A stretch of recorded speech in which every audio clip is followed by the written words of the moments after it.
कुंज बिहारी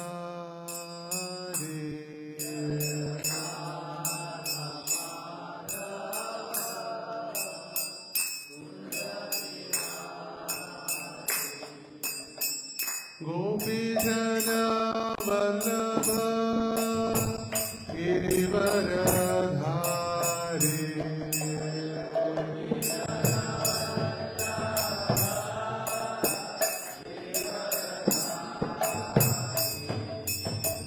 गोपी जन वल्लभ गिरिवरधारी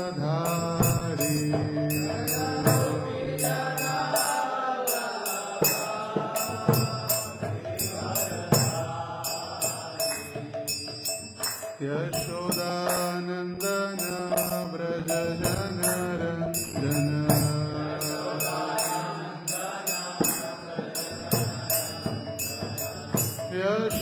यशोदानंदन व्रज जन रंजन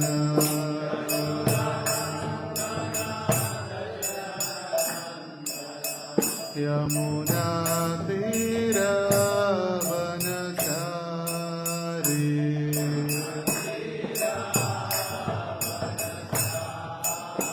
यमुना तीर वनचारी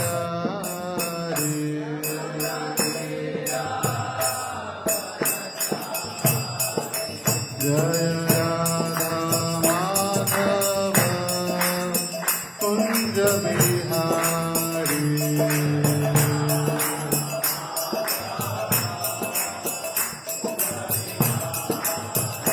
जय राधा माधव कुंज बिहारी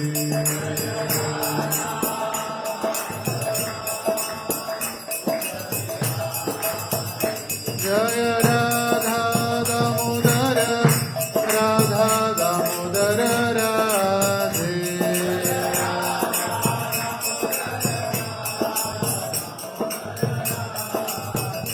जय राधा श्याम सुंदर राधा श्याम सुंदर राधे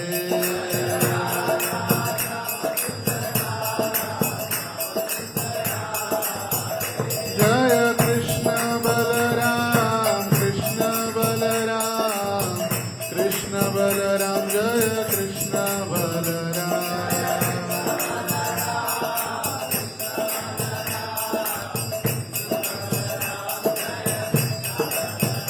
जय गिरि गोवर्धन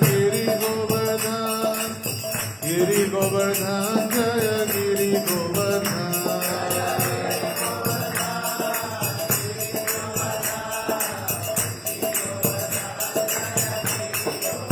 जय गौरनिताय गौरनिताय गौरनिताय जय गौरनिताय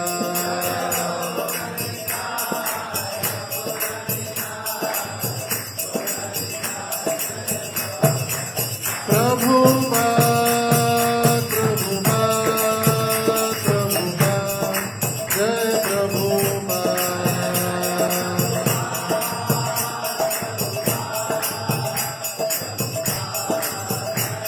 गीताय गौर हरि बोल हरि बोल हरि बोल गौर हरि बोल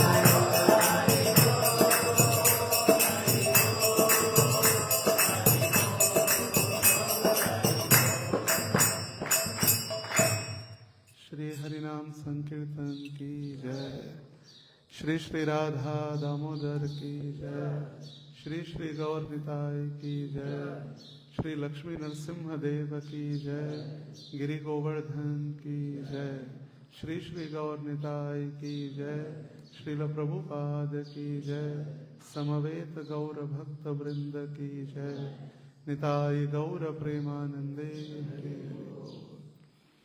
ओम नमो भगवते वासुदेवाय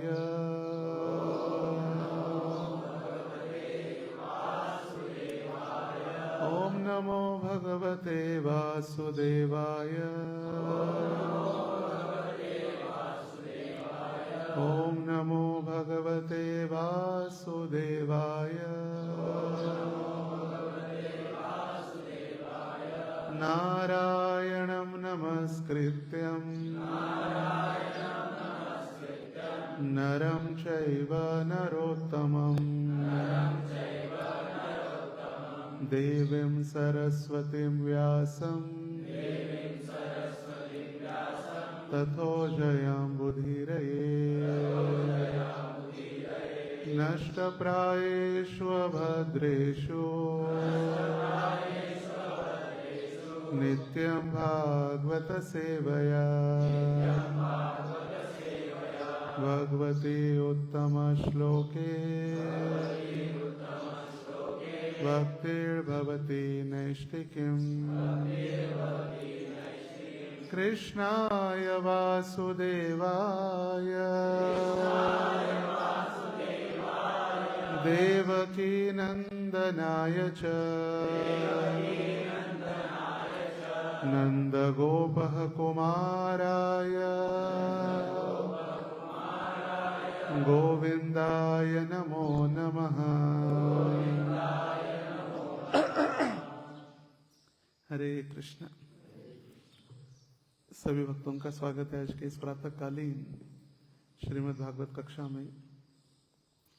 जैसे आज से दामोदर महीने का प्रथम दिन या दामोदर मास का प्रथम दिन, कल हमने शरद पूर्णिमा का उत्सव मनाया और आज से पतिप्रदा से ये 30 दिवसीय या 29 दिवसीय जो उत्सव जो चंद्र के गति से कैलेंडर चलता है तो कम और सूर्य के गति से ज्यादा होता है, और इसीलिए इन दोनों के कैलेंडर या दोनों की गणना एकत्रित करने के लिए फिर 3 साल में एक बार अधिक मास आ जाता है। क्योंकि चंद्र की गणना से 356 दिन और सूर्य गति से 365 दिन, तो फिर ये बीच वाला जो गैप है उसको एडजस्ट करने के लिए फिर हर 3 साल में एक पुरुषोत्तम अधिक मास आ जाता है।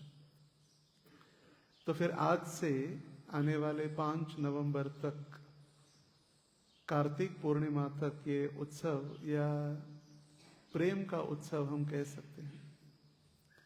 और हमने समय भी थोड़ा बदल दिया है प्रवचन का, जिससे सभी भक्त अधिक से अधिक संख्या में इस कार्तिक व्रत या जो हमने रविवार को सुना रूप गोस्वामी द्वारा वर्णित भक्ति रसामृत सिंधु में जो चैतन्य महाप्रभु और सनातन गोस्वामी के बीच वार्तालाप हुआ, और चैतन्य महाप्रभु ने भक्ति के 64 अंग जो सिखलाए उसमें से मुख्य 5 अंग साधु संग, नाम संकीर्तन, भागवत श्रवण, मथुरावास, श्री विग्रह आराधना, ये भक्ति के 5 अंग सबसे महत्वपूर्ण जो चैतन्य महाप्रभु स्वयं बताए।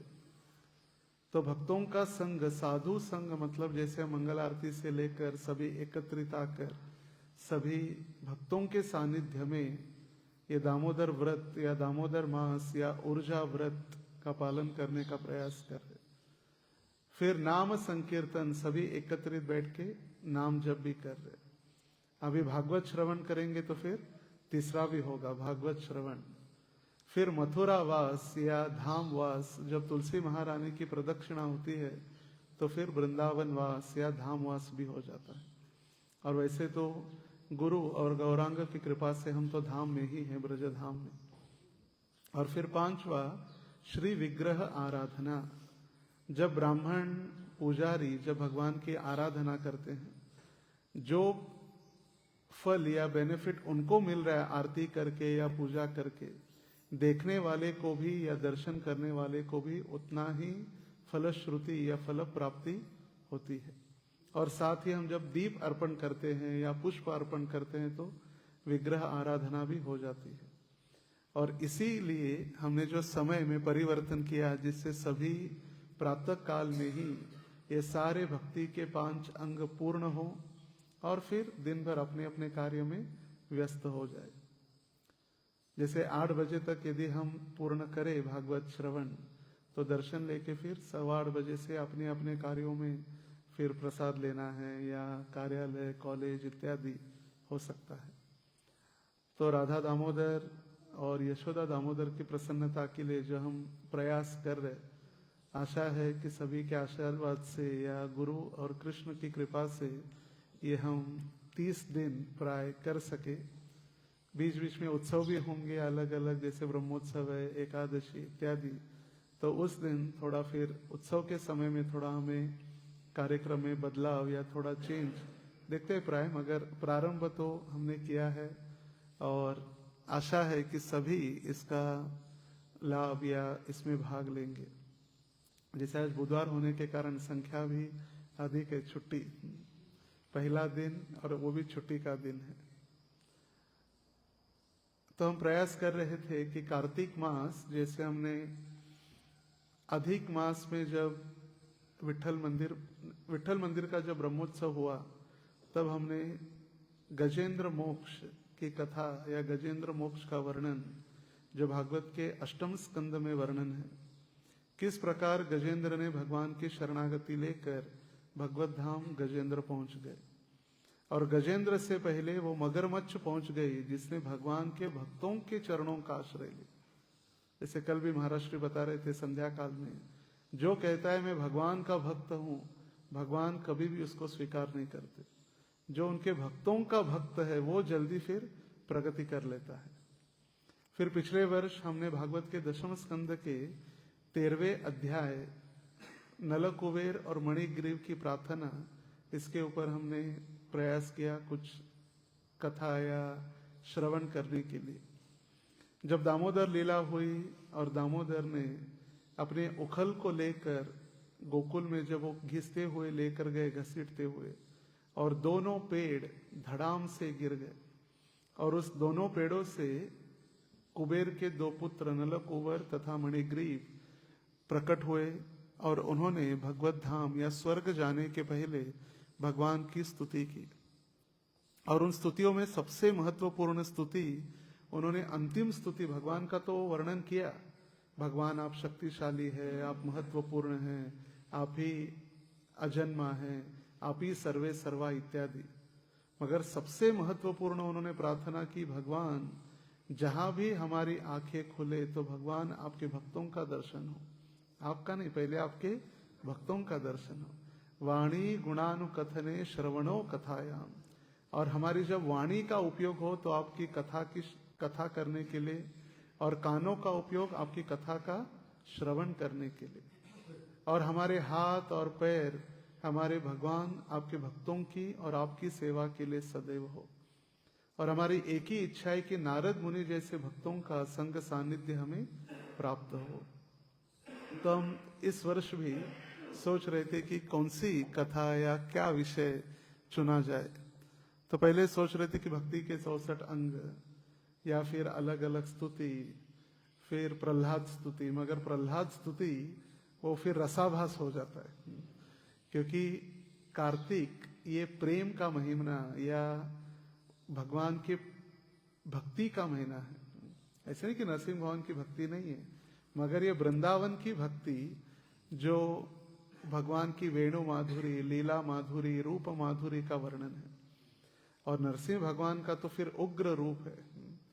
जैसे देखिए वातावरण भी कितना आनंदित, एकदम गर्मी भी नहीं, एकदम सर्दी भी नहीं, एकदम प्रसन्न चित्त, धीर समीर। जब वृंदावन की परिक्रमा भी होती है उस समय एक स्थान है, तटिया स्थान से आगे जाने के बाद एक स्थान है धीर समीर, मतलब वहां पर भगवान को जितनी हवा चाहिए, जितनी ठंडक चाहिए उतनी हवा चलती है वहां पर, धीर समीर नामी है। तो फिर रसाभास होने की संभावना थी। फिर उग्र रूप, जैसे ब्रह्मा जी और सारे देवताओं ने कहा कि माता लक्ष्मी आप जाइए, थोड़ी शांत करा दीजिए। बोले ये मेरे पति नहीं है, मैंने इनसे विवाह नहीं किया था। फिर हमने सोचा कि कौन सी स्तुति की जाए। फिर भागवत का ये दशम स्कंध और 14वां अध्याय नल कुबेर और मणिग्रीव की प्रार्थना होने के बाद ब्रह्म विमोहन लीला हुई। और ब्रह्म विमोहन लीला के उपरांत ब्रह्मा जी ने, जो ब्रह्मा जिनकी उत्पत्ति स्वयं भगवान श्री कृष्ण से हुई है, और भगवान नारायण या महाविष्णु के नाभि से एक कमल उत्पन्न हुआ, और कमल में स्वयंभू मतलब जिनके कोई माता पिता नहीं हो, कमल ही जिनके माता पिता बने। ब्रह्मा जी प्रकट हुए।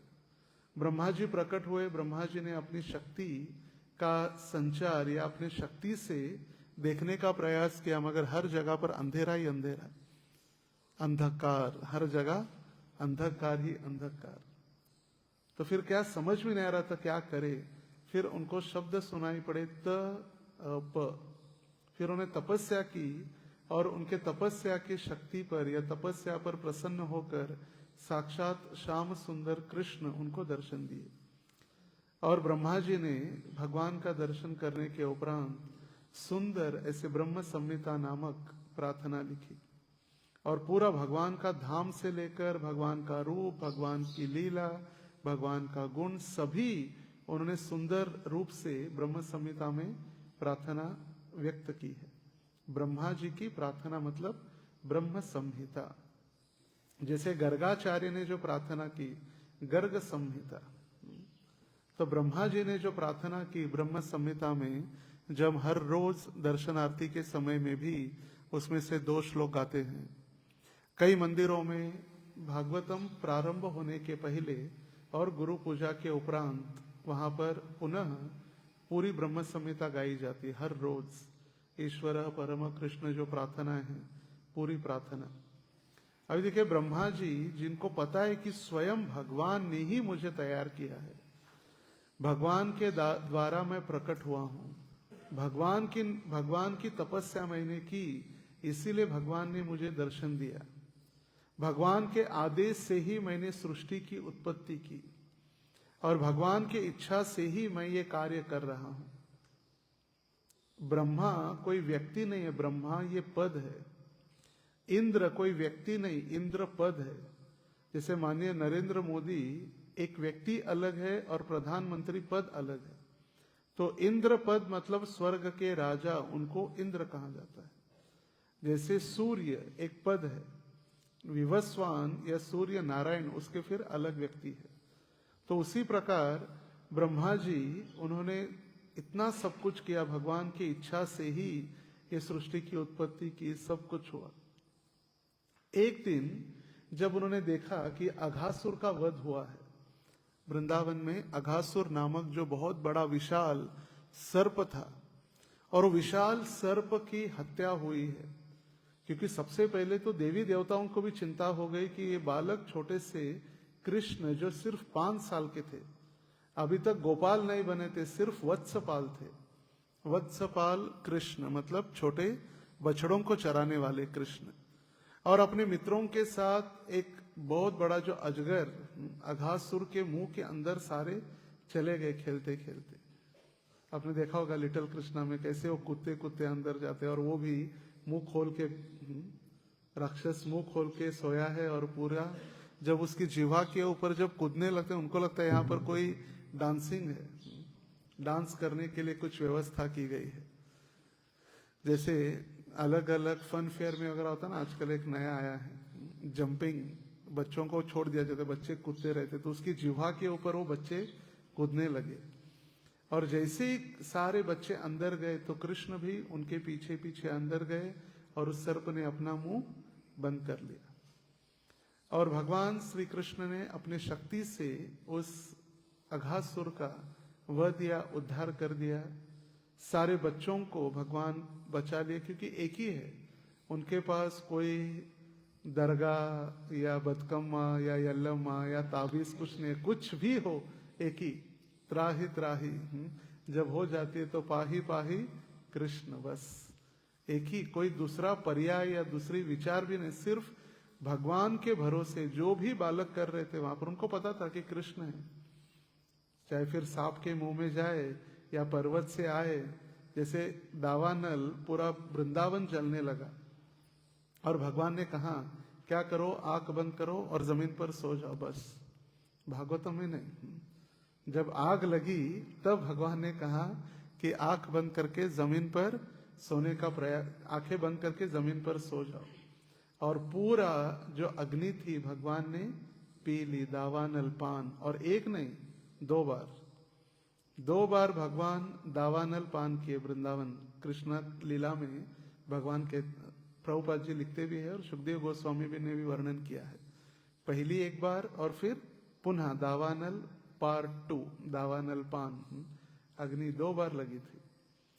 तो फिर ये अघासुर का वध होने के उपरांत सारे देवी देवता पुष्प वृष्टि करने लगे, गंधर्व, किन्नर, यक्ष गायन करने लगे। देवी देवताओं का ये होता है, सारा कांड करके जाते, कुछ ना कुछ आशीर्वाद देकर जाते असुरों को, फिर उसको सारा सुलझाने के लिए भगवान को आना पड़ता है। और फिर भगवान की स्तुति करने के लिए सभी जब अवतरित हुए, प्रकट हुए और पूरा बहुत बड़ा उत्सव हो रहा था। तो इतना बड़ा उत्सव क्या हो रहा है, क्या विशेषता है, क्यों इतना नृत्य, गायन, वाद्य, संगीत हो रहा है, क्यों इतनी पुष्प वृष्टि हो रही है, सारे देवी देवता आकाश से भगवान के ऊपर क्यों इतने प्रसन्न हो रहे। तो ये देखने के लिए ब्रह्मा जी आए। और जब ब्रह्मा जी ने देखा एक छोटा सा बालक, ये थोड़ी भगवान हो सकता है, और वो बालक हाथ में उन्होंने दही और चावल पकड़ा हुआ है और सारे मित्रों के साथ अपने बैठकर प्रसाद या भोजन कर रहे, भोग स्वीकार कर रहे। अभी जब उन्होंने देखा कि सारे एक, जैसे महाराज भी कहते हैं, हर रोज 1 या 2 असुरों को मारने के बाद ही भगवान को भोजन प्राप्त होता। हमको लगता है कि फुकट कौन देने वाला है, काम करते प्रभु जी तभी मिलता है खाने के लिए। भगवान को भी कार्य करने के बिना भोजन नहीं है। हर रोज 1 या 2 असुरों का उद्धार करने के उपरांत ही कृष्ण को भोजन या भोजन थली में बैठकर भगवान एकत्रित जो भी भोग स्वीकार करते। तो जब बालक एकत्रित, जैसे होता है ना महाप्रसाद के हॉल में, देखिए हर जगह पर वही पोस्टर फिक्स है, कृष्ण बैठे हैं, सारे ग्वाल बाल उनके इर्द गिर्द बैठे हैं गोलाकार में। तो भगवान के हाथ में दही चावल है, दग्धोजन, दही और चावल, उसका निवाला भगवान लेके बैठे हैं। और ब्रह्मा जी देख रहे ऊपर से, अरे ये थोड़ी भगवान है। अरे भगवान के लिए भोग लगाने के लिए क्या क्या करना पड़ता है। सिर्फ ब्राह्मण दीक्षित ही भोग बनाने वाले चाहिए, सिर्फ ब्राह्मण ही अग्नि पर चूल्हे के ऊपर कुकिंग करने के लिए चाहिए। मैं जब मई या जून महीने में हंगेरी में था, हंगेरी यूरोप में, जहाँ पर परम पूज्य शिवराम स्वामी महाराज का न्यू व्रजधाम है, न्यू व्रजधाम। और ये न्यू व्रजधाम मतलब नया वृंदावन। और वहां पर महाराज जी ने 400 एकड़ से अधिक भूमि में वृंदावन धाम बना दिया, 400 से अधिक। और वहां पर राधा श्याम सुंदर और गौरांग महाप्रभु, पूरा वृंदावन के अलग अलग मंदिर, राधा कुंड, श्याम कुंड, सब कुछ पूरा है। जैसे गोवर्धन इको विलेज में है बंबई में, द रेप्लिका ऑफ वृंदावन। उसी प्रकार श्रील प्रभुपाद जी ने अमेरिका में वेस्ट वर्जीनिया, उस समय 1972-71 के बीच 2000 एकड़ जंगल लेकर प्रभुपाद जी ने न्यू वृंदावन प्रारंभ किया था। तो उसका ही आगे चलकर परम पूज्य शिवराम महाराज जी ने बनाया था। तो हमने वहां पर देखा कि कुकिंग गैस या इलेक्ट्रिक गैस पर नहीं होता, चूल्हे पर कुकिंग होता है। राजभोग भी, हर रोज का राजभोग भी चूल्हे के ऊपर, और चूल्हा ऐसे सिस्टमेटिक बनाया गया है, उसके ऊपर एक स्क्वायर चूल्हा है, नीचे से लकड़ी डालना है और उसके ऊपर पतरा रखना है चूल्हे के ऊपर, जिससे बर्तन काले न हो या खराब न हो जल्दी। तो एक पतरे की शीट या स्क्वायर पतरा रख के उसके ऊपर कुकिंग किया जाता है। अब देखिए 56 भोग या राजभोग चूल्हे पर बनाना इतना आसान नहीं है, क्योंकि अग्नि कम ज्यादा नहीं कर सकते, बंद करो चलो कम करो नहीं, या गैस का बटन बंद करो। भंडारी, नींद आती है तो थोड़ा ध्यान से सीधे बैठिए, नहीं तो एक की नींद फिर दूसरे को लग जाती है तुरंत। गुड़ाका का आशीर्वाद है, तमोगुण धीरे धीरे धीरे धीरे अपना प्रभाव फैलाने लगता है। तो फिर वहां पर जो डिवोटीज थे, जो भक्त थे, एक माता जी थी, वो यूरोप या रशियन या यूक्रेन से कहीं से थी, तो हमको दिखा रही थी कि कैसे बनता है भगवान का भोग, भगवान की मिष्ठान। तो छोटी छोटी बर्फी भी उसके ऊपर डिजाइन, और पूरा मतलब देखेंगे तो ऐसे खाने की इच्छा नहीं होगी, अरे खाएंगे तो बिगड़ जाएगा ये सारा, इतना नक्शेदार कार्य। फिर जब वो लेकर गए ऑल्टर के पास, तो ऑल्टर में अलग अलग भगवान के वस्त्र, डे के अलग, नाइट के अलग, छोटे छोटे बॉक्स में पैक करके रखे हुए। फिर जो माला बनाते, तो माला जहाँ बनाते एरिया माला बनाने की, वहां पर एक फोटो लगा हुआ है, एक फोटो का स्थान। तो कल कौन सा ड्रेस पहनाया जाएगा उसका फोटो लगा दिया जाता है हेड पुजारी के द्वारा।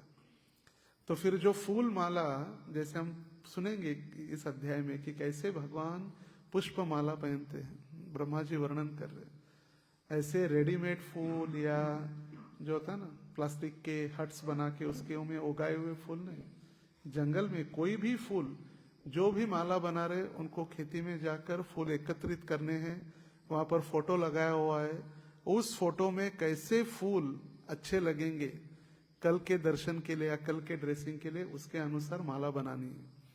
और माला का भी साइज फिक्स है, कितने इंच की माला उसको लगा के देखनी है, मोटी भी नहीं, पतली भी नहीं, एकदम कम भी नहीं और एकदम लंबी भी नहीं। तो ये कृष्ण भावना का प्रतीक है, पूरा चिंतन कृष्ण के लिए। तो ब्रह्मा जी यहाँ पर सोच रहे, भगवान जी, ब्रह्मा जी का उल्टा हो रहा है। अरे ऐसे थोड़ी ना होता है कि भगवान बैठे किसी का भी झूठा खा रहे। कोई भगवान को लड्डू खिलाने के बजाय भगवान को कहा भगवान लड्डू है, आंख बंद करो, तो भगवान ने आ करने के बाद सफेद कड़वा फूल भगवान के मुंह में डाल दिया और सारे ग्वाल बाल हंसने लगे, तालियां बजाने लगे।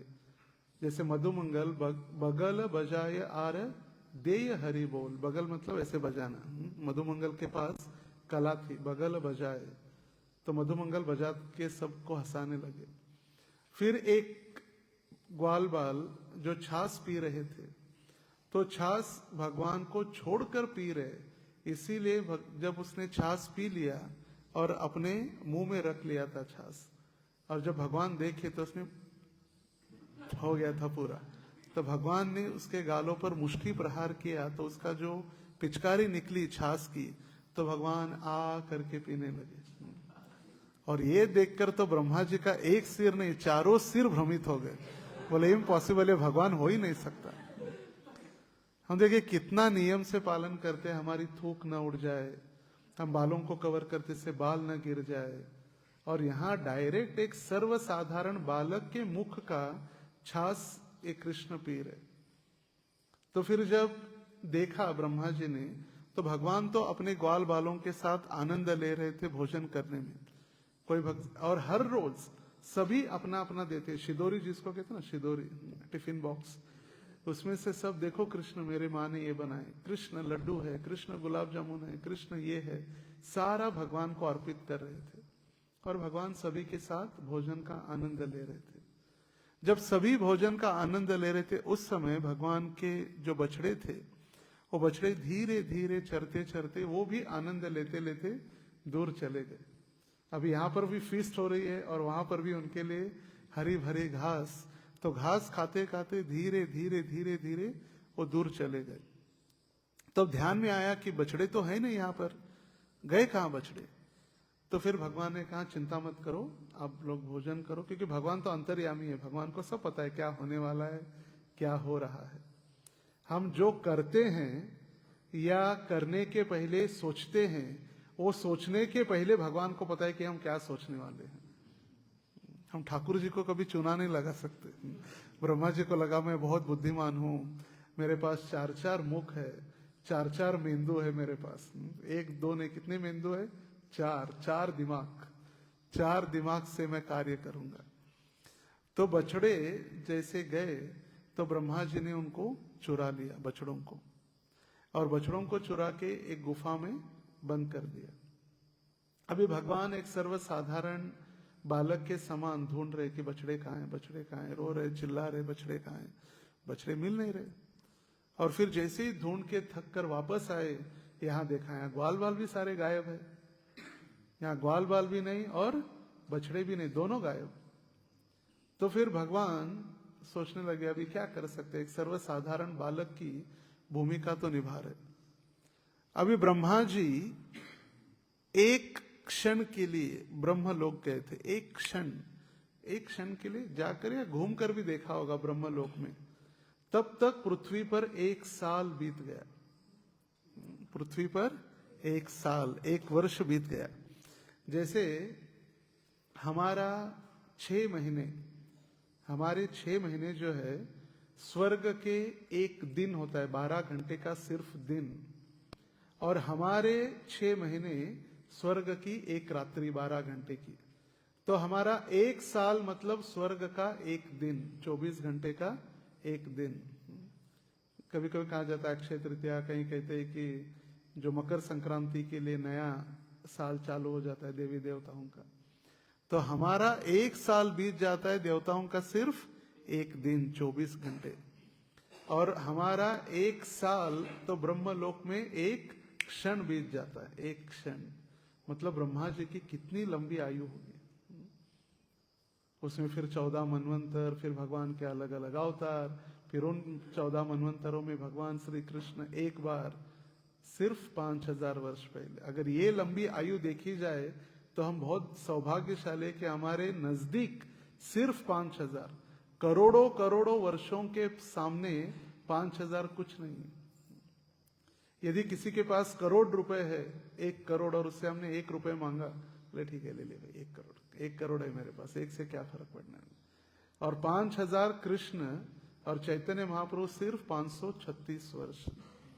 तो कितने हम सौभाग्यशाली, सिर्फ कलयुग की सिर्फ शुरुआत ही है, पूर्वार्ध कलयुग का शुरुआत, सिर्फ अभी अभी कली शुरुआत ही हो रहे, फिर भी हम इतना नंगा नाच देख रहे कलयुग में। अभी तो मध्याह्न और फिर उत्तरार्ध जब आएगा तो क्या होगा। तो सिर्फ भगवान 5000 वर्ष पूर्व ये लीला किए हैं जो हम श्रवण कर रहे।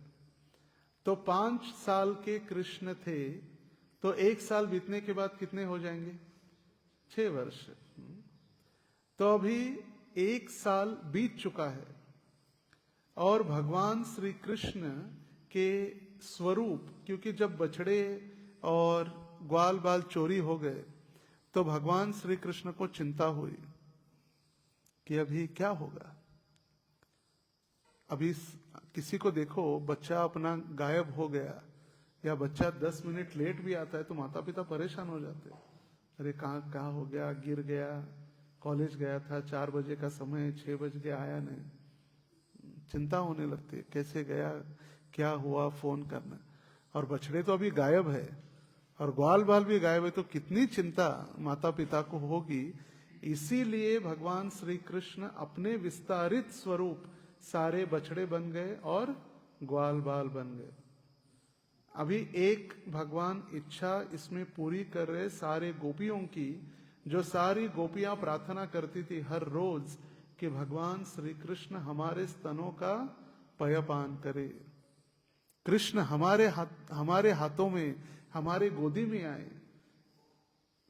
अहो भाग्य यशोदा का कि स्वयं भगवान श्री कृष्ण उनका स्तनपान कर रहे, वो भाग्य हमें कब मिलेगा। ये प्रार्थना सारी गोपियां कर रही थी, और उन गोपियों की प्रार्थनाओं को आदान प्रदान करने के लिए भगवान श्री कृष्ण ने ये ब्रह्म विमोहन लीला रचाई है। बहुत सारे इसके अंग है ब्रह्म विमोहन लीला के। सबसे पहले तो ब्रह्मा जी जैसा महान जीव जो स्वयं भगवान से प्रकट हुए हैं, जिन्होंने सारी सृष्टि की रचयिता की है, रचनाकार है, वो भी भगवान की माया से मोहित हो जाते हैं। और हम कहते माया तो हमें छू भी नहीं सकती प्रभु, वो कहने वाला ही पूरी तरह से माया में है। प्रभु जी हम का माया, हम तो 2400 घंटे कृष्ण कृष्ण कृष्ण भावना में है। तो जिन्होंने भगवान ने जिनको तैयार किया है वो भी मोहित हो जाते हैं। हमारे पास एक दिमाग है छोटा सा, ब्रह्मा जी के पास 4 दिमाग थे, फिर भी मोहित हो गए। हम तो इस पृथ्वी पर है, भगवान की लीला ऊपर चल रही है, आकाश के परे हम देख भी नहीं सकते। ब्रह्मा जी आकाश से क्लियर देख रहे थे पृथ्वी के ऊपर कि भगवान क्या लीला कर रहे, फिर भी मोहित हो गए। तीसरे स्कंद में भगवान की स्तुति की है ब्रह्मा जी ने कि भगवान आप मुझे शक्ति दीजिए, आपकी सृष्टि की उत्पत्ति करने के लिए जो आदेश मिला है उसके लिए पूरी अलग से स्तुति तीसरे स्कंद में भी है, ब्रह्मा जी द्वारा स्तुति।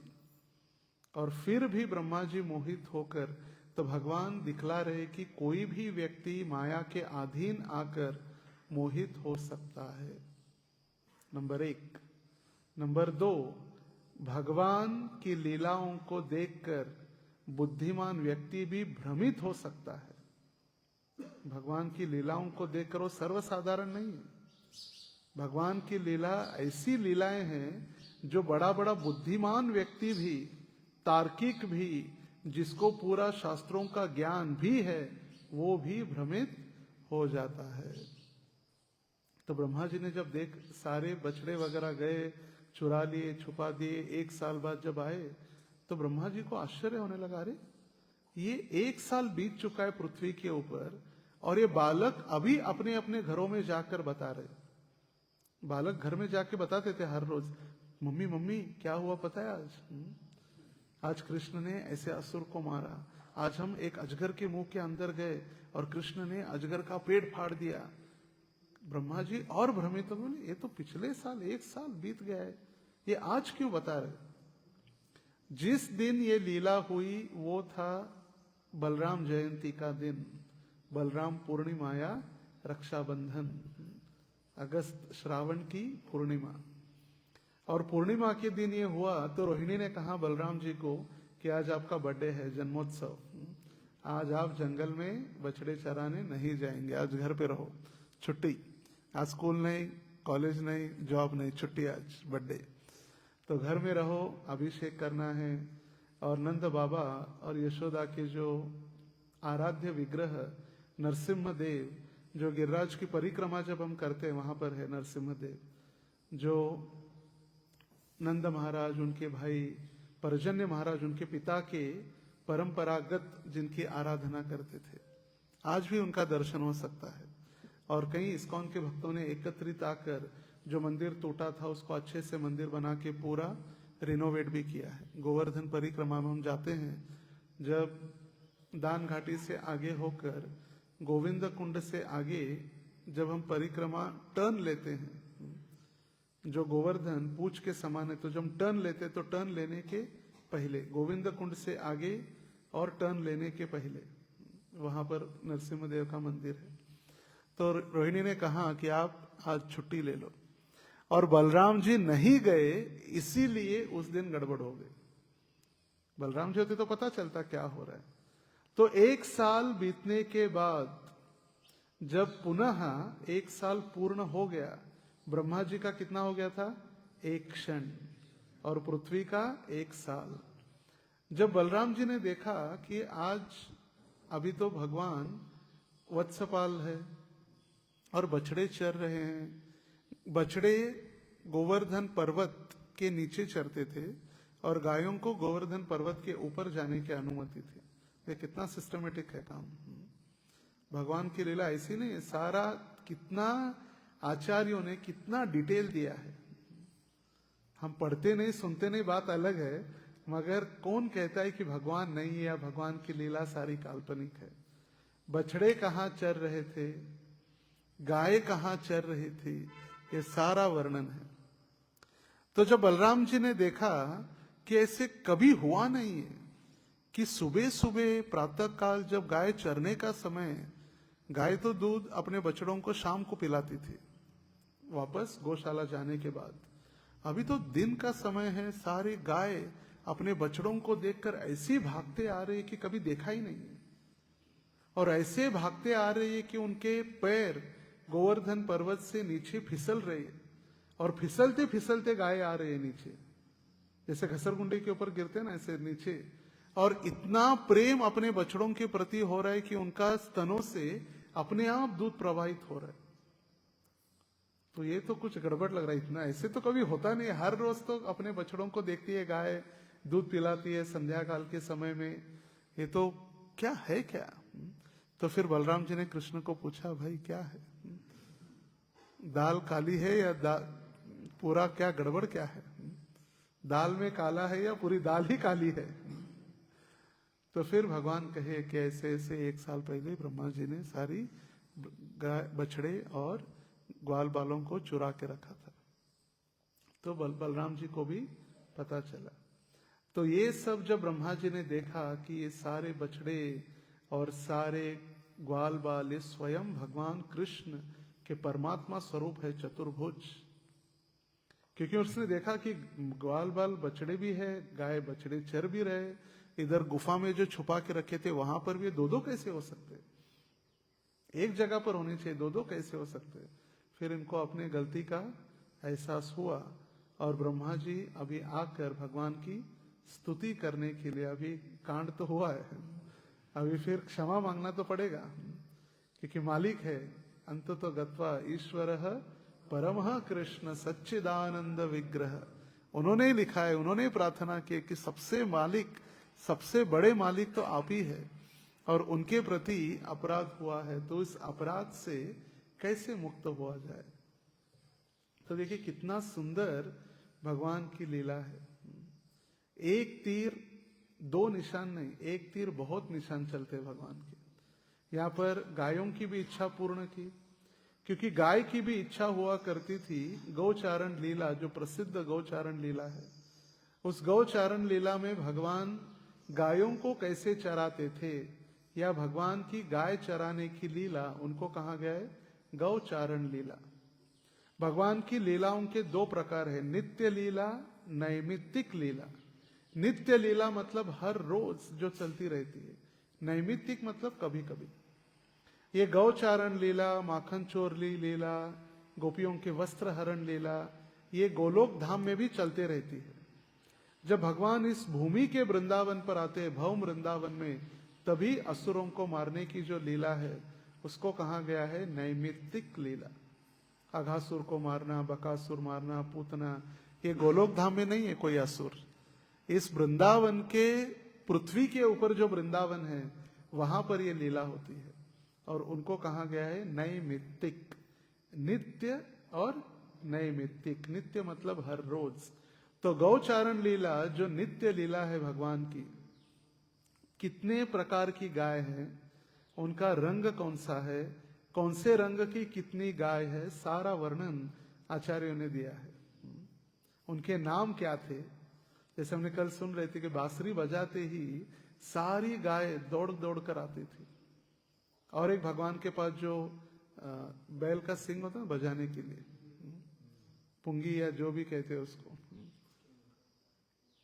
सिंग होता है ना, गाय का या बैल का सिंग लेकर बिगुल बजाते थे भगवान, तब भी सारी गाय अपने आप एकत्रित आती थी।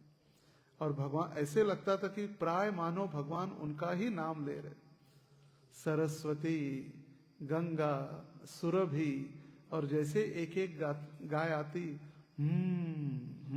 करके फिर भगवान के पास आ जाती सारी। संध्या काल में जब गोधूली बेला, भगवान के गौशाला में वापस जाने का समय, तो अभी यहां पर भी सारे बछड़े हैं। तो जो बछड़ों की इच्छा, तो भगवान कृष्ण बन गए, बछड़े कृष्ण बने। क्यों? क्योंकि गायों की इच्छा थी कि कृष्ण हमारे स्तनों का दूध पान करे, क्योंकि नंद बाबा के पास 9 लाख गाय थी। 9 लाख गायों का दूध निकाल के, देखिए कितनी बड़ी साइंटिफिक प्रोसेस है। ऐसे नहीं चलो कोई भी दूध पैकेट का लो, भगवान पी लो, लगाओ घंटी बजाए दूध पी लो बस। जो 9 लाख गाय थी, उस 9 लाख गायों में से 10,000 गाय, कितनी? 10,000, सिर्फ 10,000 गायों को गोवर्धन पर्वत के पास जो पद्मगंध नामक घास था उसको खाने की अनुमति थी, क्योंकि घास उतना ही था। पद्म मतलब कमल और गंध मतलब सुगंध। जिस घास की सुगंध कमल पुष्प के समान है, ऐसा घास, जैसे गौती चाय होता है ना, चाय जैसे उसको स्मेल आती है, ऐसे ऐसा घास जिसको कमल की सुगंध आती हो।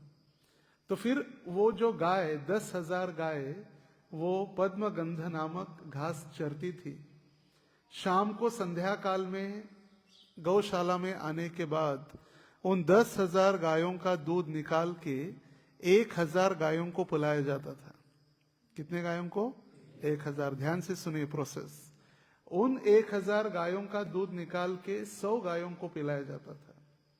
उन 100 गायों का दूध निकाल के 10 गायों को पिलाया जाता था, और उन 10 गायों का दूध निकाल के एक गाय को पिलाया जाता, और फिर उस एक गाय का दूध कृष्ण के लिए होता।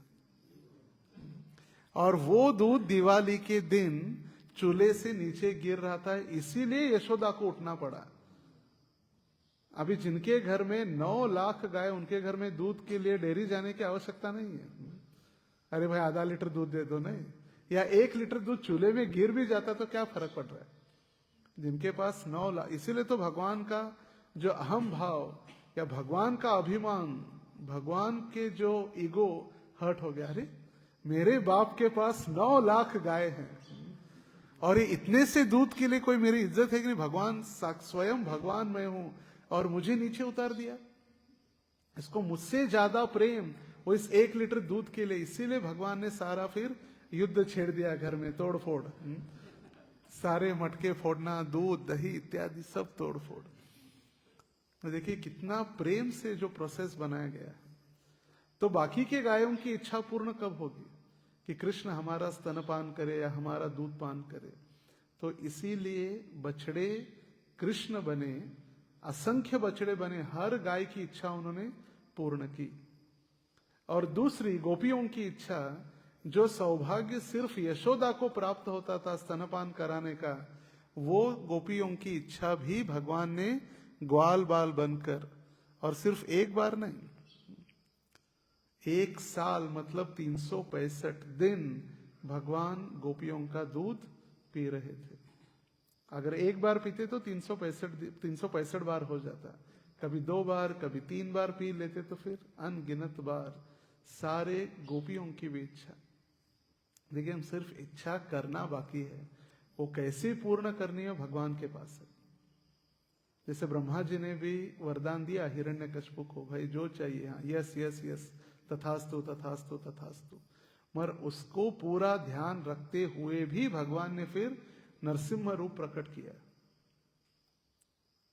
स्तंभे सभायाम न मृगम न मानुषम सत्यम विधातुम निज भृत्य भाषितुम। अपने भक्त की भाषा वाणी सत्य कराने के लिए, और ब्रह्मा जी ने सारे वरदान दिए थे, उसको पूर्ण करते हुए भगवान खंबे से प्रकट हुए। है ऐसा कोई बुद्धिमान? हम कहते हैं साइंटिस्ट बहुत बुद्धिमान है। कहाँ साइंटिस्ट? उनको बुद्धि देने वाले भी यही भगवान है।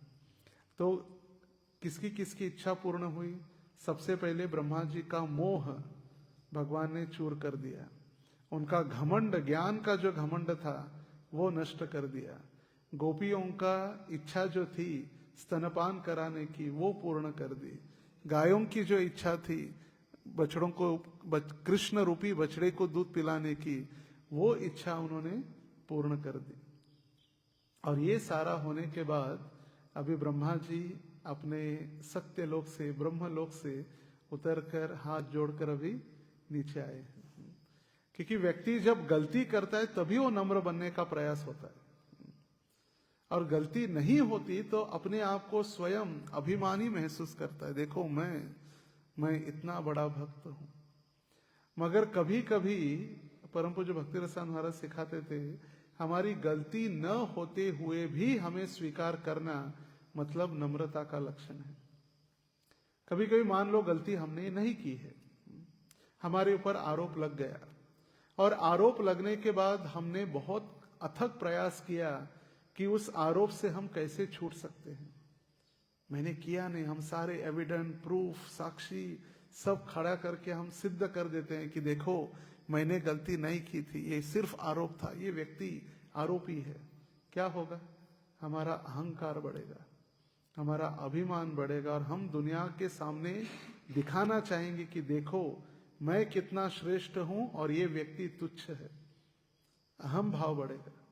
गलती न होते हुए भी स्वीकार करना, इसका मतलब जो प्रकृति का काल चक्र है, हमने जो कोई गलत कार्य या हमसे कुछ गलती या हमसे कुछ दुष्कृत्य हुआ था, उसके लिए हमें दंड मिल रहा है, उसको यदि हम सहन करेंगे तो अपने आप हमारे कर्मों से हम शुद्ध होते जाएंगे। हम क्या करते हैं, सिद्ध करना चाहते हैं, नहीं मेरी गलती नहीं है।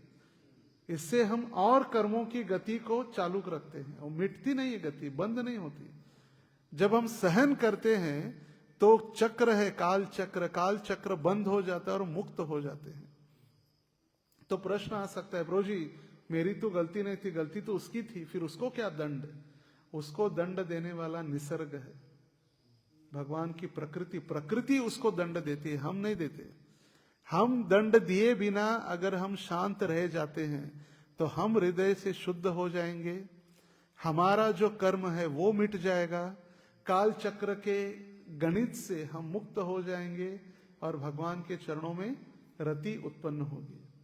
और उसके विपरीत यदि हम सहन नहीं करेंगे तो फिर पुनः काल चक्र में बंधे रहेंगे, घमंड के कारण हम अपराध करते रहेंगे और फिर ईर्षा द्वेष की भावना से फिर जीते रहेंगे। इसने ऐसा किया, देखो मैं तो निरागस, मैं तो शुद्ध हूं, मैं तो एकदम दूध से धुला हुआ हूं, कहते ना लोग, मैं तो दूध से धुला हुआ था, मेरे ऊपर आरोप किया।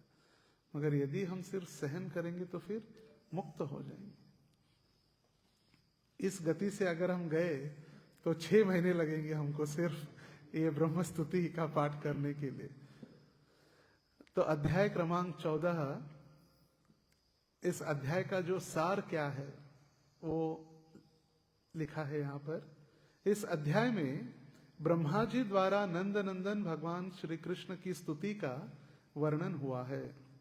श्री भगवान को प्रसन्न करने के लिए ब्रह्मा जी ने सर्वप्रथम उनके दिव्य अंगों की स्तुति की और फिर यह घोषित किया कि उनके माधुर्य की मूल पहचान को समझ पाना उनके ऐश्वर्य की अपेक्षा अधिक कठिन है। ये पहले श्लोक में जो वर्णन कर रहे, नए मेड्य ते वपुषे तड़िदंबराय, वो स्तुति तो करना प्रारंभ किए और ब्रह्मा जी ये कह रहे, भगवान आपका ऐश्वर्य समझना आसान है, भगवान आपका ऐश्वर्य रूप, जैसे हम चर्चा कर रहे थे कि किस प्रकार भगवान को भोग लगाया जाता है, ब्राह्मण दीक्षा, मंत्रों का उच्चारण, भूत शुद्धि, फिर आचमन, 24 आचमन, इसके बाद हम पुजारी सेवा चालू करते। या भगवान को ऐश्वर्यशाली, हम तुच्छ है, भगवान महान है, इसीलिए हम सेवा करते। मगर ग्वाल बाल जो है कोई नहीं, तुम ही कौन बड़ो लोग, तुम ही आमी सम, तुम कौन बड़े, तुम घर में नंद महाराज के घर में, इधर कोई नाटक नहीं चलने वाला है, इधर सब सेम है, उठाओ चप्पल चलो, उठाओ मैं खंधे पर चलो। तो भगवान कहते मैं नारायण हूं, मैं अजन्मा हूं, मैं इस अनंत कोटि ब्रह्मांड का रचयिता हूं। बोले सब यशोदा के पास जाके बोलो, इधर कुछ नहीं चलने वाला है, ये सब नाटक घर में। इधर सिर्फ जितना बताया, अभी हार चुके हो, कंधे के ऊपर उठाओ और वृंदावन की परिक्रमा कराओ। ये जब देखा जाता है तो ब्रह्मा जी कह रहे ये हमें अधिक भ्रमित करता है। जैसे कोई व्यक्ति, एक बहुत बड़ा व्यक्ति है, मुख्यमंत्री है किसी राज्य का, वो मुख्यमंत्री अपने साज सामान या अपने पूरी Z+ सिक्योरिटी के साथ, ऑफिशियल परमिशन के साथ जब आता है, डिस्ट्रिक्ट कलेक्टर सबसे पहला इन्वेस्टिगेट करते हैं, डिस्ट्रिक्ट मजिस्ट्रेट, जिलाधिकारी कौन से रास्ते से आएंगे, फिर SP नियोजन करते कौन से समय पर जाएंगे, फिर ट्रैफिक पुलिस इंतजाम करते कि कौन सा रास्ता बंद करना है, कौन सा चालू रखना है, कौन से गाड़ी में आएंगे, कौन से फ्लाइट से आएंगे, फिर फ्लाइट लैंड होने के बाद हेलीकॉप्टर कहाँ तक उतरेगा, हेलीपैड कहाँ बनाना है, हेलीपैड का जो एरिया है कितना कवर करना है, फिर गाड़ी में 1-1 मिनट का पूरा प्रोग्राम बनता है। और ये तो सिर्फ एक मुख्यमंत्री की बात है। फिर गाड़ी में कौन से आएंगे, कितनी गाड़ियां आगे होगी, फिर मुख्यमंत्री आ रहे तो फिर सारे मंत्री संतरी तो आते ही, उनके दल के सारे, तब पता चलता अरे बाप रे कितना बड़ा व्यक्ति है। और वो अगर मंदिर में दर्शन के लिए आते तो कितनी सुविधा, कितना क्लीनिंग, हमको भी फिर दूर निकाल भगा दिया जाएगा, बस 2-4 लोग हैं, कार्ड पहनो, अंदर खड़े रहो, बाकी सब बाहर गेट के, कोई नहीं। अगर वैसे अगर आता है तो पता है कि इतना बड़ा व्यक्ति। और अगर दूसरा वही मुख्यमंत्री साधारण कपड़े पहनकर चुपके से बिना बताए एक पर्सनल विजिट के लिए आता है और फिर प्रसाद बांटने वाला व्यक्ति कहे चलो आगे चलो प्रसाद खत्म हो गया, तो फिर भ्रमित हो जाता है ना व्यक्ति, अरे मैं इतना बड़ा मुख्यमंत्री और ये प्रसाद भी नहीं दे रहे, सादा द्रोण में स्वीट राइस नहीं दे रहे।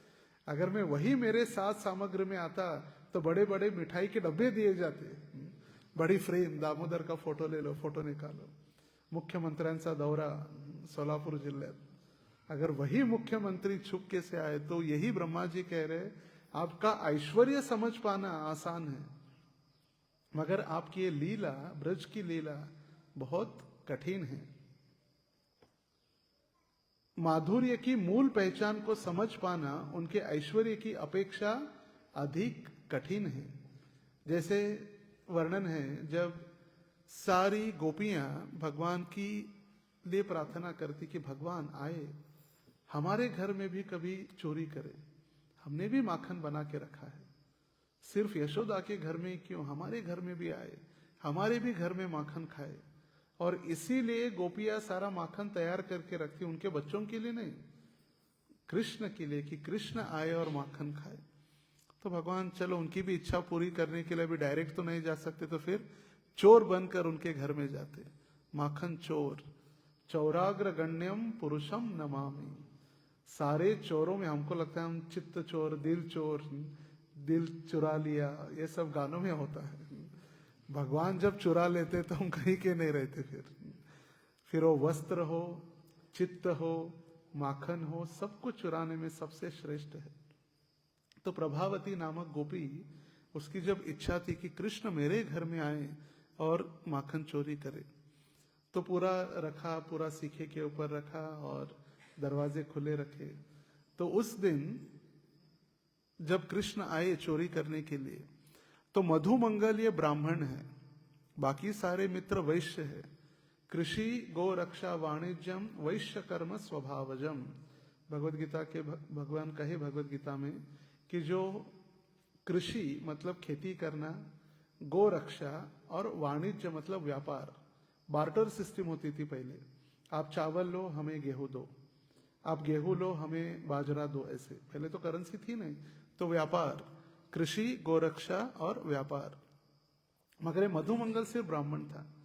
जब मधुमंगल ने देखा कृष्ण रुको, कुछ तो गड़बड़ है यहाँ पर, आज सारे दरवाजे के ऊपर, खिड़की के ऊपर घंटी लगी हुई है, और अब ये घंटी क्यों लगी पता नहीं, रुको, क्योंकि ये प्लान हो सकता है प्रभावती का हमें पकड़ने के लिए, कि घंटी की आवाज आते ही ये सारी गोपियां आक्रमण करके आएगी और हमें पकड़ लेगी। भगवान बोले क्या डर रहे, पागल है क्या, इतना सा घंटियों के लिए, रुको देखो मैं क्या करता हूं।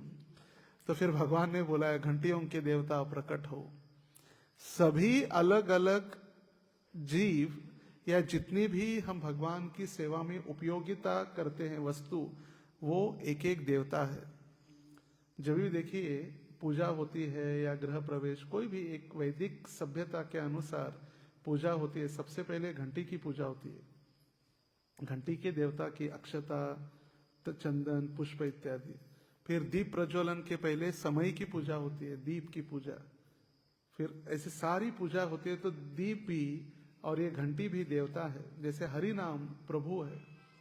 तो फिर ये घंटी की जो देवता है, ये घंटी के देवता को प्रकट होने के लिए भगवान ने आदेश दिया, और फिर भगवान तुरंत प्रकट हुए। भगवान का आदेश है, कोई मुख्यमंत्री प्रधानमंत्री नहीं, पूरे ब्रह्मांड के, अनंत कोटि ब्रह्मांड के नायक है भाई, उनके ही राज्य में जीना है।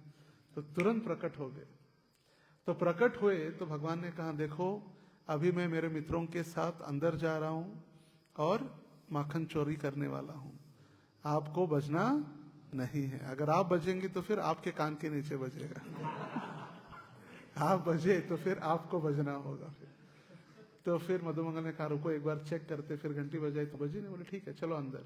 फिर सभी गए, भगवान ने अपने मित्रों को माखन निकाल के दिया, अपने बंदर ददीची को माखन खिलाया, सबका पेट भर के माखन खिलाने के बाद अंततोगत्वा अभी कृष्ण माखन खाने वाले थे, और जैसे ही भगवान आ करके माखन खाने वाले ही थे, सारी घंटियां एक साथ बजने लगी, सारी घंटी। दरवाजे की, खिड़की की सारी, और फिर भगवान भी कुछ पता नहीं चला क्या हो क्या रहा है। जैसे कुछ दिन पहले मैं ऐसे गिर गया था पूरा कि एक क्षण के लिए पता ही नहीं चला मैं जगत में हूं कि कहाँ हूं। वैकुंठ का दर्शन हो गया था 1 मिनट में। तो भगवान भी ऐसे प्राय उनको भी लगाओ कि हो क्या रहा है। मैंने तो आदेश दिया है, घंटी नहीं बजने था, बोले सारे भाग गए, फिर प्रभावती ने पकड़ लिया, सारी गोपियां आ गई पकड़ने के लिए। तो भगवान ने तो कहाँ रुको रुको 1 मिनट समझने दो हुआ क्या है। तो फिर भगवान ने पूछा घंटी के देवता को कि क्यों बजा। तो बोले देखो भगवान, आपने जो आदेश दिया था बजना ने, हम बजे नहीं, मगर आपका ही आदेश शास्त्रों में, पुराणों में और श्रुति में लिखा गया है कि जब भी आपको भोग लगता है तो घंटी बजनी आवश्यक है, क्योंकि जब तक भोग घंटी नहीं बजती तब तक भगवान को भोग नहीं लगता। देखिए जब भगवान के पट या दरवाजा बंद है और घंटी का आदर है, मतलब भगवान को भोग अर्पण हो रहा है। और ऐसे भी कहा जाता है जब भगवान का पट बंद हो तो भगवान को प्रणाम नहीं करना चाहिए, क्योंकि भगवान भोग स्वीकार रहे, नैवेद्य स्वीकार रहे। तो जब भी हम भगवान को प्रणाम करते तो भगवान उसका रेसिप्रोकेट, आदान प्रदान करने के लिए भगवान को खड़ा होना पड़ता है। तो भगवान को हम डिस्टर्ब नहीं करना चाहिए। इसीलिए जब कर्टन बंद होते तो भगवान एक तो विश्राम कर रहे, या भगवान भोजन कर रहे, या भगवान का श्रृंगार हो रहा है। तो इसीलिए कर्टन जब बंद होता है तो कभी भी प्रणाम नहीं करना चाहिए। उसी समान जब वैष्णव प्रसाद लेते तभी भी प्रणाम नहीं करना चाहिए। जब भोजन कर रहे, प्रसाद और स्नान कर रहे, उस समय बेचारा स्नान करे, कैसे प्रणाम करे? एक हाथ में साबुन पकड़े कि साबुन हाथ लगा के कहीं फिसल गया, क्या होगा? अंते नारायण स्मृति हो गई। फिर बेचारा खा रहा है एक हाथ से, तो कैसे खाए? जैसे 2 प्रणाम है, पंचांग और अष्टांग। 2 हाथ, 2 पैर, पेट, सिर, ये सारा पकड़ के हृदय के साथ अष्टांग प्रणाम होता है। और पंचांग मतलब 2 हाथ, 2 पैर और ये माथा, पंच अंग। कभी कभी हम देखते हैं कि माला लेकर कई प्रणाम करते भक्त, तो प्रणाम पंचांग होता ही नहीं, चतुरांग होता है। एक हाथ में माला है या एक हाथ में झाड़ू लेकर प्रणाम होता है, नहीं होता ऐसे। पंचांग और अष्टांग 2 ही प्रणाम है। चतुरांग प्रणाम, सप्तांग प्रणाम नहीं है। एक हाथ ऊपर रखा है माला में डालकर और प्रणाम कर रहे। कितना स्पर्श हुआ जमीन पर? 1 हाथ, 2 पैर मतलब 3 और सर 4। तो फिर भगवान देखिए, यही तो ऐश्वर्य है। जब भगवान ने सुना कि आदेश है तो भगवान भी फिर हाथ जोड़ दे बोले बस क्या बोल सकते हैं, मेरे ही दांत और मेरे ही ओठ, क्या दंड दे अभी आपको। क्योंकि भगवान ने ही कहा जब तक भोग लगता, घंटी नहीं बजती तब तक भोग स्वीकारा नहीं जाता। जैसे जब तक तुलसी पत्र नहीं होता भोग में तब तक भोग भगवान स्वीकारते नहीं। 56 भोग 56 व्यंजन बिना तुलसी प्रभु एक न माने, एक भी भगवान भोग स्वीकार नहीं करते। तो इसीलिए ब्रह्मा जी कह रहे कि आपका ऐश्वर्य से अधिक आपकी जो मूल पहचान है उसको समझना बहुत कठिन है। इसे कहे भगवान ऐसे है, भगवान वैसे है, भगवान का विराट स्वरूप है, हम कहेंगे, लोग सुनते भी है, हाँ भगवान बहुत बड़े होंगे। जैसे था ना GOD, गॉड, गॉड का भी है एक जनरेटर, ऑपरेटर और डिस्ट्रॉयर। जनरेटर मतलब तैयार करने वाले, ऑपरेटर मतलब पालन करने वाले, और डिस्ट्रॉयर मतलब नष्ट करने वाले। ऐसे भगवान सुनते लोग, अरे आपके भगवान कैसे? आपके भगवान, अगर हमने कहा हमारे भगवान सिंपल है, कुछ नहीं करते, सिर्फ बांसुरी बजाते, बोले भगवान ऐसे थोड़ी ना होता है। भगवान मतलब कोई शक्तिशाली, उनके बहुत सारे मुख होने चाहिए, हजारों हाथ होने चाहिए, ऐसे भगवान हो। जो कुछ नहीं करता थोड़ी वो भगवान होता है। वैदिक प्रमाणों से प्राप्त दिव्य ध्वनि के श्रवण तथा कीर्तन की भक्तिमयी विधि द्वारा ही भगवान की अनुभूति हो सकती है। तो पहला सिद्धांत क्या है? ऐश्वर्य से भगवान का जो मूल स्वरूप है उसको जानना कठिन है, और यदि भगवान को जानना है तो दूसरा सिद्धांत यहाँ पर दिया गया है, सिर्फ वैदिक प्रमाणों के आधार पर, मतलब श्रीमद् भागवत और अन्य आदि ग्रंथों के श्रवण के और कीर्तन के भक्तिमय विधि द्वारा। और कोई विधि से हम भगवान को नहीं जान सकते, सिर्फ भगवान को भक्ति से ही जाना जाता है। भक्त, भक्ति और भगवान। जब भक्त भक्ति करता है तो भगवान को जानता है। कोई मंत्रोच्चारण के द्वारा, तपस्या करके, अग्नि में प्रवेश करके, वो गई थी ना होली का भी उसको आशीर्वाद था, जलेगी नहीं। मरे भक्त को मारने गई, खुद ही जल गई। हिरण्यकशिपु की बहन। हिरण्यकशिपु भगवान की।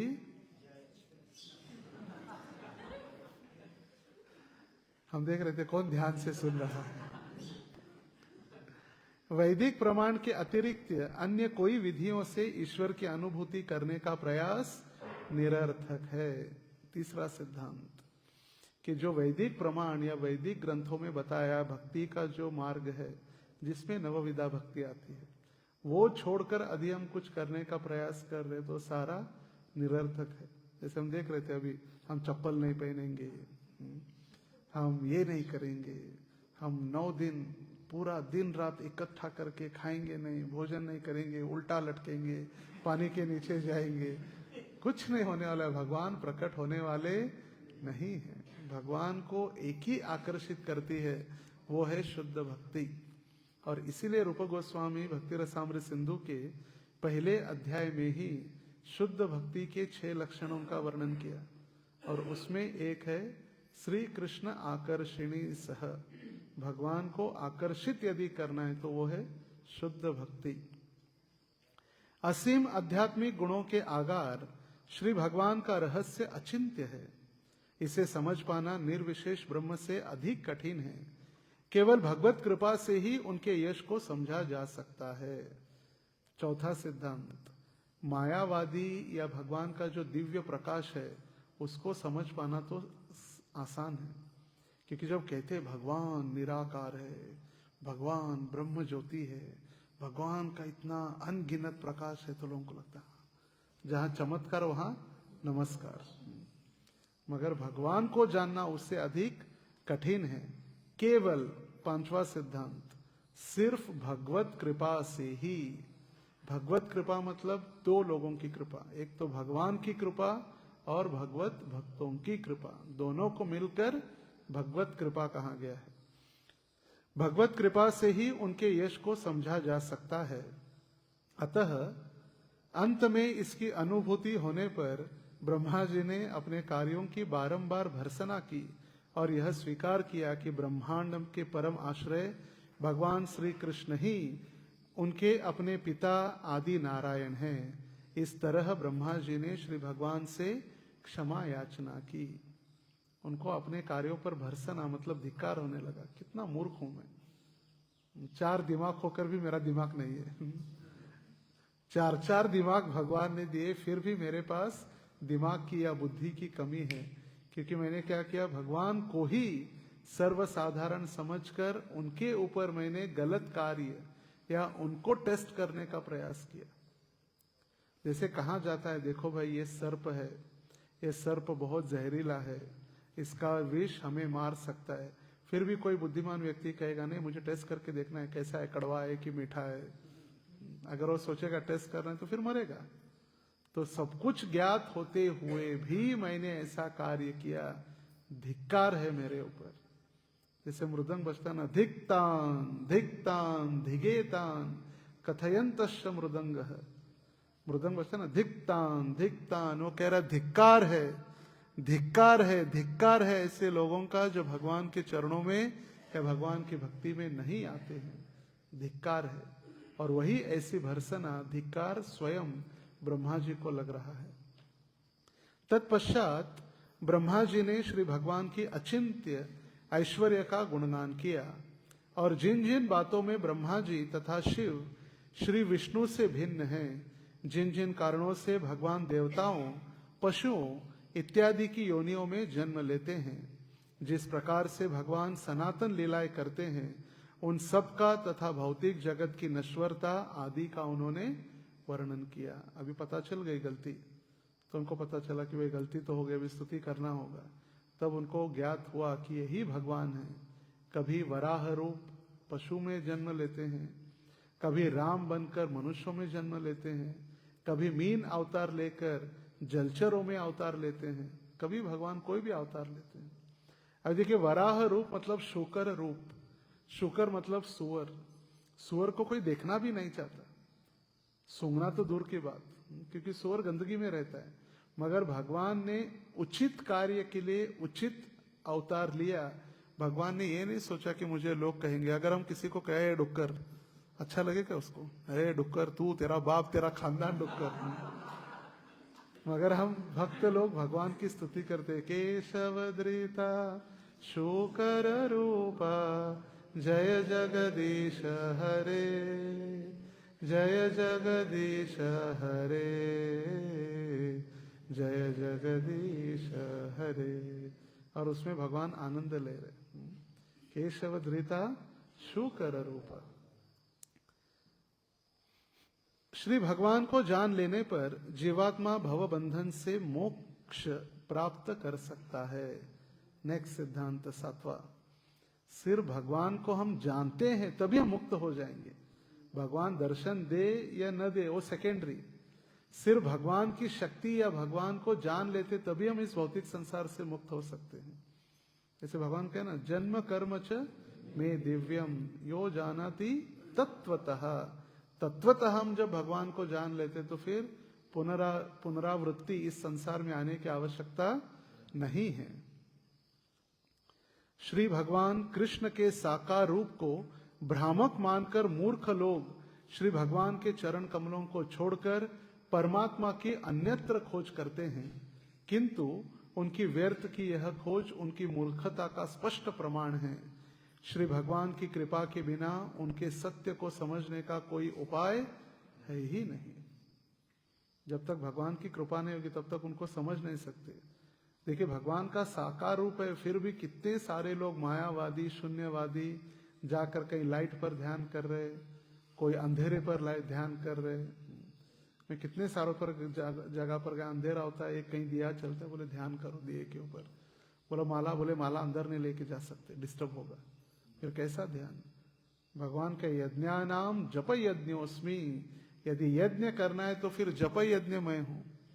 फिर जप करने के लिए माला न लेते हुए अंधकार में जाकर सिर्फ बैठना और वहां जाके आराम से फिर सो जाना।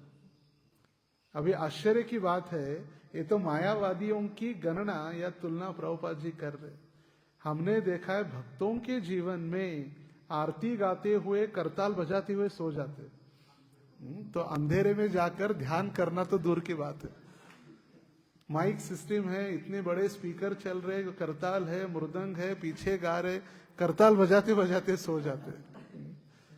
तो फिर वहां तो अभी कभी कभी नरसिंह आरती में देखते, जब इत्र लगाया जाता है तो बेचारा सोया रहता है, उसको उठा के लगाना पड़ता है।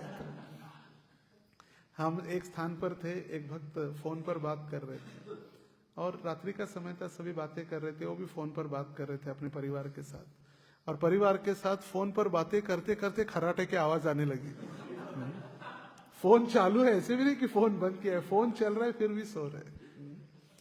तो ऐसी तो हमारी इस कलयुग की स्थिति है। और ऐसे हम जीव अंधकार में जाकर मायावाद या शून्यवाद पूरा ध्यान करने के लिए, तो कहां से होगा? तो अभी ब्रह्मा जी को पता चल गया है कि अभी भगवान के सत्य को समझने की कृपा, या भगवान को यदि समझना है तो उनकी कृपा से ही ये निर्भर हो सकता है। हरे कृष्णा कृष्णा कृष्णा हरे हरे, हरे राम राम राम हरे हरे। जैसे मैंने कहा कि इस गति से यदि हम जाए तो 30 दिन में तो पूर्ण नहीं हो गया। हमने तो पहला श्लोक प्रारंभ भी नहीं किया, स्क्रीन पर तो रेडी था श्लोक, और जो उसका सारांश बताया गया अध्याय का वो भी नहीं हुआ, वो एक पेज बाकी है। तो कल वो और श्लोक संख्या नंबर 1 जो ब्रह्मोवाच, ब्रह्मा जी प्रार्थना कर रहे, उसकी पहला श्लोक के ऊपर हम चर्चा करेंगे। बहुत बहुत धन्यवाद और सभी का विशेष धन्यवाद। इतना समय बदलने के उपरांत भी इतनी बड़ी संख्या में सभी आप एकत्रित है, और सभी एकत्रित आकर हमारा उद्देश्य एक ही हो कि जो भी हमारा दामोदर व्रत हम कर रहे, राधा दामोदर प्रीत्यर्थम, राधा दामोदर की प्रसन्नता के लिए हम ये व्रत, ये भागवत की भक्ति या अर्चा विग्रह भक्ति, दीपदान इत्यादि सिर्फ भगवान की प्रसन्नता के लिए। जैसे कई सारे लोग लाखों की तादाद में वृंदावन जाते हैं, गोवर्धन परिक्रमा करते हैं, कई सारी उनकी इच्छा होती है, संतान नहीं हो रहे गोवर्धन परिक्रमा करो, संतान हो जाती है, शादी नहीं हो रही परिक्रमा करो, शादी हो जाएगी, बहुत सारी इच्छाओं के लिए। मगर हम जब गोवर्धन परिक्रमा करते तो भगवान की प्रसन्नता के लिए। और इसीलिए गोपियों ने कहा आप हरिदास वर्य है, हंताय मद्रिरबला हरिदास वर्यो यद्राम कृष्ण चरण स्पर्श प्रमोद मानम तनोति सहगो गणयोस्तयोर्यत् पानीय सूयवस कंदर कंद मूलैः। हे भगवान, अब हरिदासों में सबसे श्रेष्ठ ये गोवर्धन पर्वत है, इसीलिए हम उनकी आराधना कर रहे। तो जब भी आप दर्शन करेंगे तो ये श्लोक बहुत प्रसिद्ध है, ये वेणुगीत अध्याय में, भागवत के दशम स्कंद के 21वां अध्याय। कहने के लिए तो वेणुगीत नाम है, मगर प्रार्थना कौन कर रही है?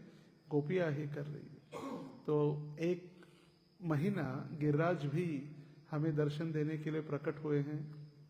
हम अभी वृंदावन में ही हैं, ब्रजधाम में हैं, और अभी गिरिराज भी प्रकट हो गए। जैसे राधा ने कहा मैं प्रकट होने के लिए तैयार हूँ पृथ्वी पर, मगर यमुना चाहिए, गिरिराज चाहिए, वृंदावन चाहिए। तो वृंदावन हो गया, गिरिराज भी प्रकट हो गए। कहीं देखते यमुना को भी, यमुना का जल भी रख देंगे तो हर रोज फिर वृंदावन ही हो जाएगा। बहुत बहुत धन्यवाद। हरे कृष्णा। ग्रंथराज श्रीमद् भागवतम की जय, श्रील प्रभुपाद की जय, समवेत गौर भक्त वृंद की जय।